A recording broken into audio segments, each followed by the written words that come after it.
নমস্কার বন্ধুরা, কেমন আছো তোমরা সবাই? আমি বিপাশা। আমার একটি নতুন ভিডিওতে তোমাদের সবাইকে ওয়েলকাম। সবার আগে তোমাদের সবাইকে জানাই মেরি ক্রিসমাস। এই বছরটাও তো শেষ হয়ে গেল, আশা করি বছরটা ভালো কেটেছে, ভালো খারাপ দুটো মিশিয়ে কেটেছে। আর 2026ও যাতে তোমাদের সবার খুব খুব খুব ভালো যায়। তো আজকে কে কী করছো, কে কটা কেক খেলে সেটা অবশ্যই আমাকে কমেন্টে জানাবে।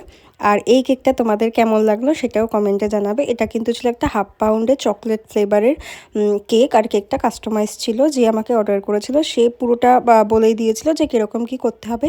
আর আমি সেম সেরকমভাবেই করার চেষ্টা করেছি। তার তো খুব ভালো লেগেছে, সে আমাকে খুব সুন্দর রিভিউ দিয়েছে। তোমরাও জানিও যে তোমাদের কীরকম লাগলো। আমার ভিডিও যদি ভালো লেগে থাকে তাহলে কিন্তু অবশ্যই লাইক, কমেন্ট আর চ্যানেলটা সাবস্ক্রাইব করে দেবে। আর আমি আরও ভালো ভালো কেকের ভিডিও তোমাদের সঙ্গে শেয়ার করার চেষ্টা করব, আরও ভালো ভালো কাজ করার চেষ্টা করব। তো চলো, টাটা সবাইকে, দেখা হবে নেক্সট ভিডিওতে। Bye bye.